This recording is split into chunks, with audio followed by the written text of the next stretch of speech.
প্রথম কথা হলো জীবন একটাই, যে কয়দিন বেঁচে থাকবো অন্তত মনের ভিতরে একটা শান্তি, একটা আনন্দ থাকবে, দুশ্চিন্তা কম থাকবে, এইরকম একটা জীবনের দরকার আছে না নেই? আর এই জীবনের জন্য আপনার সামনে মুহাম্মদ রাসূলুল্লাহ সাল্লাল্লাহু আলাইহি ওয়াসাল্লাম থাকতে হবে। একটু রেখে দেখেন, 1 মাস একটু তাকে চর্চা করে দেখেন, দেখবেন আপনার জীবনের শান্তি বেড়ে গেছে। কি জন্য? এই জন্য না যে আর কোনো ঝগড়াঝাটি থাকবে না, ঝামেলা থাকবে না, না। রাস্তায় গাড়ি চালাবো, কোনো গাড়ি আসবে না, সাইড দেওয়া লাগবে না, হয় কোনোদিন? হয় না। কিন্তু সমুদ্রে আপনি নৌকা নিয়ে যাবেন, ঢেউ থাকবে না, হবে? হবে না, ঢেউ থাকবে। তবে নৌকা যদি খুব ভালো হয়, আমি বলতে পারি যত ঢেউ আসুক ডুববে না। কথা বুঝতে পেরেছেন? মনে করেন আপনি ঢাকা থেকে ঝিনেদা আসছেন নাইট কোচে, রাত 3টের সময়, 2টোর সময়, ওই মধুপুর চৌরাস্তা বা গোয়ালপাড়ায় গাড়ি গেল নষ্ট হয়ে। কোনো গাড়িও নেই, ঘোড়াও নেই, হয় ওখানে সারা রাত বসে থাকতে হবে, নইলে 3-4 কিলো হাইটে আসতে হবে। কথা বোঝেননি? এখন আপনারা দুইজন, একজন নিয়মিতই হাঁটেন, জোয়ান মানুষ, সুস্থ, আর একজন বুড়ো দাঁড়া হয়ে গেছেন, ভুড়ি মোটা হয়ে গেছেন, 1 মাইল হাঁটার কথা চিন্তা করলে আগেই গা ঘামা শুরু করে। আপনার দুইজন গাড়ি মধুপুর চৌরাস্তায় বা গোয়ালপাড়ার ওখানে নষ্ট হয়ে গেছে। যে ব্যক্তি ভারী হয়ে গেছেন, স্থূল হয়ে গেছেন, মোটেও হাঁটাছাড়া করেন না, 1 পা হাঁটলেও রিক্সায় ওঠেন, গাড়িতে ওঠেন, ওই ব্যক্তি গাড়ি নষ্ট হওয়া থেকেই গালাগালি শুরু করবেন। আর পেলেন এমন জায়গায়, এমন গাড়িতে উঠলাম, কপালটাই খারাপ, জীবনটাই খারাপ, ভাগ্যটাই খারাপ, এন হলো তেন হলো, এই কি সহ্য হয়, সারাদিন কষ্ট করে, বা এইরকম করে গাল পাড়তেই থাকবে, ঠিক না?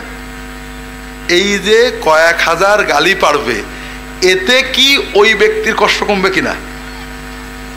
কষ্ট কমবে না, বরং কষ্ট শেষ পর্যন্ত হাঁটা শুরু করবে, হাঁটবে আর গাল পাড়বে, টেনশন করতে করতে একসময় হেঁটে বাড়ি আসবে।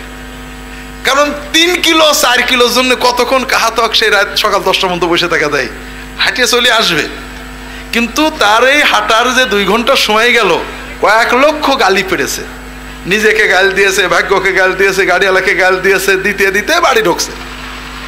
আর যার শরীরটা সুস্থ টকবগে, প্রায় হাঁটে 2-3 কিলো প্রতিদিনই হাঁটে, আরে দূর মিয়া, সকালে তো প্রতিদিনই 1 ঘন্টা 2 কিলো 3 কিলো 4 কিলো হাঁটে, কি আর চলেন, সে এটাকে এনজয় করবে, ঠিক আছে না? খেয়াল করেন, সে কিন্তু মধুপুর থেকে ঝিনেদা হেঁটে আসাকে কি করবে? এনজয় করবে, ভালো লাগবে। তাহলে দুইজনেরই জাগতিক অবস্থা এক, কিন্তু দুইজন দুইভাবে জিনিসটাকে ফেস করেছে। দুইজনই মধুপুর চৌরাস্তায় গাড়ি নষ্ট হয়ে গেছে, দুইজনই হেঁটে বাড়ি পর্যন্ত আসছে, কিন্তু একজন এটাকে উপভোগ করেছে, এজন্য একটুও কষ্ট পায়নি, বরং সে হয়তো 2-4 বার শুকরিয়া করেছে, আল্লাহ শকর, কালালক্ষ্মীপুর নষ্ট হয়নি, যাই হোক মধুপুর নষ্ট হয়েছে। কথা বোঝেননি? তার ভিতরে একটা ভালো অনুভূতি, ফুর্তির অনুভূতি কাজ করেছে। আর ওই লোকটা পুরো 2 ঘন্টা এত বেশি গাল পেড়েছে যে ও মানসিকভাবে শারীরিক কষ্টর পাশাপাশি মানসিক কষ্ট পেয়েছে। কথা কি বুঝতে পেরেছে?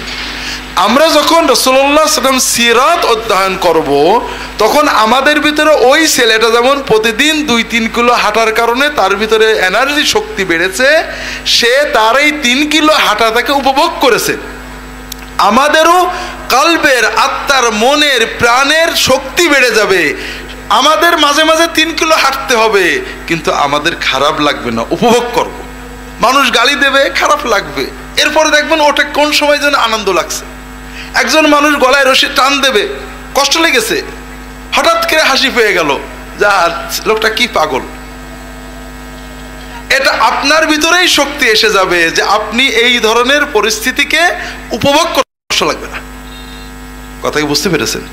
এই জন্য আমার অনুরোধ হলো, ভাইয়েরা, আমরা যদি সত্যই জীবনটাকে উপভোগ করতে চাই, তাহলে মুহাম্মদ রাসূলুল্লাহ সাল্লাল্লাহু আলাইহি ওয়াসাল্লামকে অধ্যয়ন করতে হবে।